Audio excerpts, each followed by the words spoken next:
Yeah, so my name's David Isaacs. I'm a paediatrician, a specialist in paediatric infectious diseases, a professor at Sydney University, and I've also been running a refugee clinic at this hospital for just over 10 years. And when I went to Nauru just for 5 days to see children, I knew what I was expecting to see, and I was still horrified by it. The reality of seeing it, of witnessing people's distress and what we're causing them is shocking. And to be honest, I think that prolonged detention without knowing what's going to happen to you is a form of torture.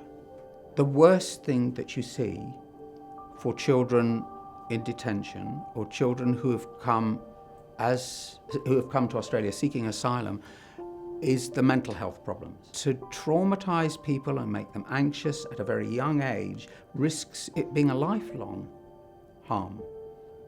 And it's a frightening thought that we are causing that. Now, people will say, surely the boat journey itself is frightening, and it is. Surely what they witnessed in their own homeland is frightening, and it is. But what we know is that if you compare people who've been in detention with people who have not been in detention, it's quite clear that prolonged detention increases the risk of mental health problems, and the longer the detention, the greater the risk. So it's a deliberate harm, and it's torture.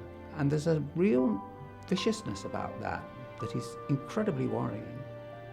That's not what you expect of a caring country, of a country that prides itself on being civilized, to anything but civilized.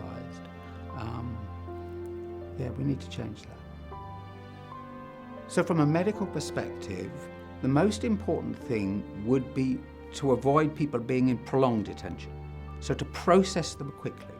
So some people will be arriving who are accused of being economic migrants.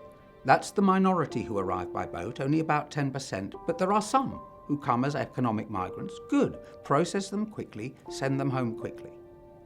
If they're just fleeing and trying to improve their economics, trying to get a better life, well, I did that as a young man, came from England to Australia, and I was legally doing it, if you like. But if people are doing it and bypassing other systems, then they need to go home.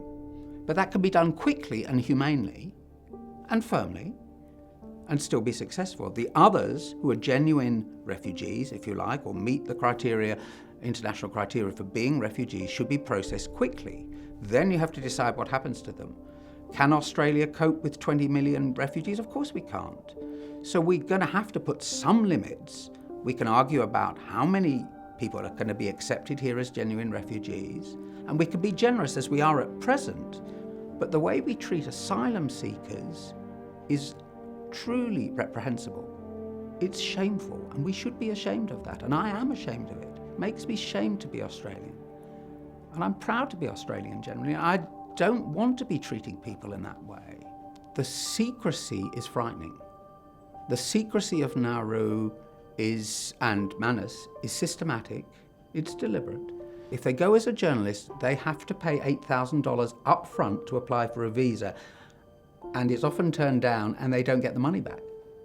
So you're paying $8,000 for the chance of getting to Nauru, and then you may not even get to look in the detention centre. And if you do go into the detention centre, your camera and your phone are confiscated, so you can't take a photo of it. So this secrecy is obviously deliberate. And that means the government is ashamed of what they're doing. And they should be ashamed of what they're doing. Putting people in indefinite detention in horrible conditions is shameful.